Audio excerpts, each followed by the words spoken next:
Hello everyone and welcome back to the Aftermath series. You know, I didn't really realize how long 2 weeks was when we don't have Critical Role in one of those weeks. My gosh, did that week without Critical Role drag. But we are finally back, so let us waste no time at all and dive right into this week's episode of Critical Role. Oh man, if you thought the previous episode of Critical Role was, let's say, stressful to say the least with the Hydra fight, this one took it to a whole new level, at least for me. I feel like in fights, for me personally, with fights that seem deadly, there is a sense of, you know, oh my god, we might die here. But when things are rushed, fights sometimes aren't necessarily rushed. You just have to take it carefully. But in events like this, where the water is rising and they have to keep going, like that for me gives me a lot of anxiety. More anxiety than the fight that happened last week, because they all could have drowned, essentially. So that was extremely nerve-wracking, but they were able to get out. And we got quite a bit of a lore dump from Avantika this episode. And from the various murals we saw, we now know that there's 3 avatar-like beings, Uk'otoa being one of them, the sort of master of the sea, and then there's one that resides over the earth, I suppose, and then the air. Now, we don't quite know yet if we will be seeing either of these 2 avatars. It's possible that they are also in sort of like a cage of some sort, as Uk'otoa is, but it is obvious that all 3 of these avatars are connected in some way, since they follow that same pattern of the 3 chosen and the 3 sort of gems that reside within their being. Now, something we can do to try to better understand what these avatars might all be about, we can try to take a look at the piece of evidence that Mercer has given us. He has given us the stones, the gemstones that are in place of their eyes on all of the murals. We have Uk'otoa is amber, the dark phoenix is the onyx, and the earthworm is ivory. Now we can use those to try to understand what they might be about. So let's start with Uk'otoa. Here is the general meaning of amber and sort of what it's all about. Amber is one of the world's oldest and most coveted treasures, a gold of the sea intrinsically formed by light and life, preserved by time and washed upon the shores for humanity, a talisman of beauty, protection, and renewal. It has been portrayed as drops of the sun, tears of the gods, hardened honey, and sunlight solidified, and is as desired today as it was in the most ancient cultures, utilized as far back as the Stone Age for its pleasing warmth of color, value and adornment, and its magical and medicinal properties. Now that doesn't sound like Uk'otoa. From what we've gathered so far, all the information we have, it seems like Uk'otoa might be a bad guy, an avatar, an entity that we would not want to have released in our world.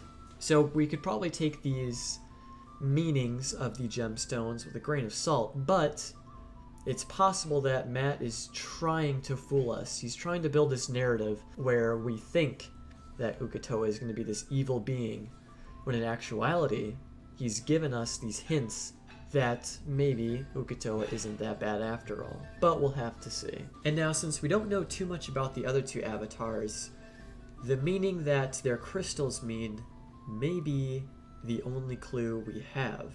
So for Onyx, the dark phoenix, the meaning behind it is echoing the stillness of the night. The onyx crystal stone meaning symbolizes initiation and change in Peruvian and Native American traditions, because it inspires feelings of personal power that comes from facing your fears. Being free of garden variety phobias is like having a superpower. It frees your soul from the shackles of self-doubt and anxiety by guiding you to a richer, more meaningful existence.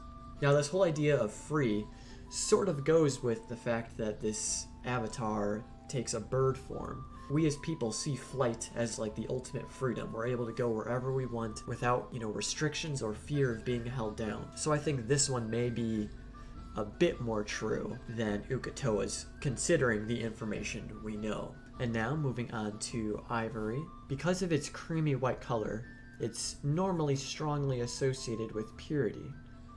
And combined with its relative ease to shape and carve, ivory has also been the choice for crucifixes, devotional statues, and other religious items.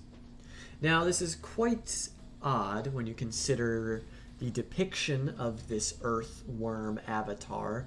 You wouldn't really think purity, but because ivory has been used for many religious items, I guess we can assume that this is the most religious avatar out of the three, considering most inhabitants of the world reside on Earth.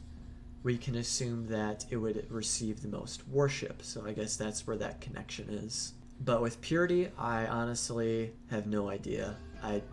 When I see that worm, I don't think purity, that's all I'm saying. And as I said before, we should take those 3 different gemstone meanings with a grain of salt. You know, we don't know if those were the hints that Matt was trying to give us, or if he just picked those gemstones purely for flavor. But nonetheless, it's still interesting to see the meaning behind the gemstones that he chose. And so with all of the lore, I guess, or backstory that we got, we now know that Ford's sword is called the Sword of Fathoms, and as we already did kind of know that Vandarin was the previous owner of it, since Ford did have that sort of dream sequence where he was Vandarin and he had the sword and he had the crystal and he was over the body of a fallen pirate fellow shipmate. We don't know. But what we do know is Vandarin seems to have started this whole sequence of events, I guess. He was the first one who brought it up to Avantika. It's possible that Uk'otoa maybe promised Vandarin all these powers and stuff, and he wanted to gain followers, so Vandarin sought out the aid of Avantika and sort of clued her into what was going on. But then perhaps, because I'm trying to figure out why Vandarin betrayed her. It's possible that Vandarin learned more about Uk'otoa and what he can do, and so he wanted to have nothing to do with her anymore, or the stone, or the sword, or whatever, and decided to part ways suddenly. She did mention that he took more things than just the eye. We just don't know if any of those other things that he took were of value at all. And we don't know if Vandarin is even alive.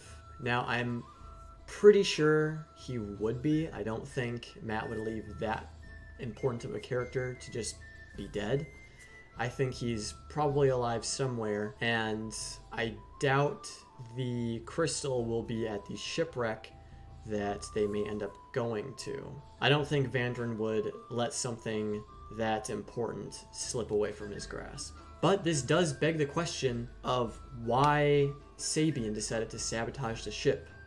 Was he aware? Was he working with Avantika? Was he aware of what Vandarin knew, what he could accomplish? Was he trying to stop Vandarin? And why did Vandarin give up the Sword of Fathoms and give it to Ford? Was it willing? Was it unwilling? These are all questions still yet to be answered. But we do know one thing. One very important thing that happened this episode that sort of put all of the rumors and questions to rest. Ford has got some game! Oh my god, he finally did it. He went for it, and it was the most beautiful, wonderful thing ever. I loved that entire sequence. That was absolutely hilarious, and I'm so glad Travis built up the courage for Ford to go ahead and go for it. I thought it makes sense. It was the right move. It worked perfectly. It was just a hilarious moment to sort of diffuse all of the tension that has happened these past few episodes, all of the sexual tension that was between Avantika and Ford. Just boom, all climaxing to that, and I completely, absolutely loved it. It was a shame Laura could not be here for this episode, because that would have been so funny just to see Laura's reaction to that, because obviously Jester wouldn't know. It still would have been absolutely hilarious. And then, of course, Ford's little walk of shame afterwards back into the bunk with Caduceus, and Caduceus knows. He knows exactly what went down, which just makes it even more hilarious. I'm so glad this happened. This was a great episode to come back on. It had everything. It got the humor, the tension with the whole chase sequence that was absolutely insane. We got some lore dump. We got some spicy action going on. Plans being made. So many different directions this can go. I am so excited to see what happens in the next episode. You know, I thought we were going to be reaching a climax to Ford's story arc soon, but it seems like it's going to be a lot farther down the line than I originally thought. You know, I was thinking maybe within the next 3 to 4 episodes, but given that they have to find 2 more of these temples and they have to go to the shipwreck, it's probably looking to be more like maybe even 10 episodes, honestly, depending on how fast they get through all of these different steps they have to take to finding these temples and the crystals and all that stuff. So I think we still have a while to go, but I am absolutely excited to see where it goes. You know, there's, as I said before, there's just so many directions, and I really want to know what you guys think. You know, I missed you guys this past week. You know, I didn't know what to do with myself. You know, there were no videos to be made. Laura's one-shot was absolutely fantastic, though. A nice spin on the Breakfast Club, mixing with, you know, Schmary, Spotter, and all that stuff. It was a joy to watch, and Laura is a complete natural DM. It was an absolute amazing one-shot. Hopefully we can see more from her in the future.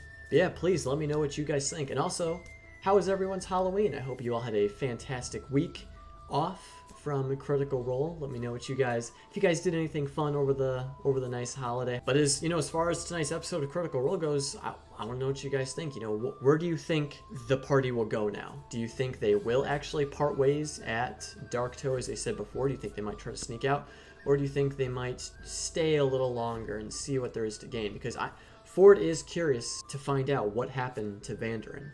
And if he thinks the best way to find more information about him is to stay with Avantika, I think he may do that. What do you all think of these other avatars that are in this world? What was your reaction to Ford finally taking the initiative and having an experience with Avantika? How different do you think the dynamic would have been if Ford had received the reward first? And the last question, since I don't think it's been confirmed yet, we know that Ford is a half-orc, but what is his other half? And with that being said, I hope you all enjoyed this week's episode of Critical Role. I hope you all have an absolutely wonderful rest of your weekend. It was nice to talk with you guys again, and I will see you all next week.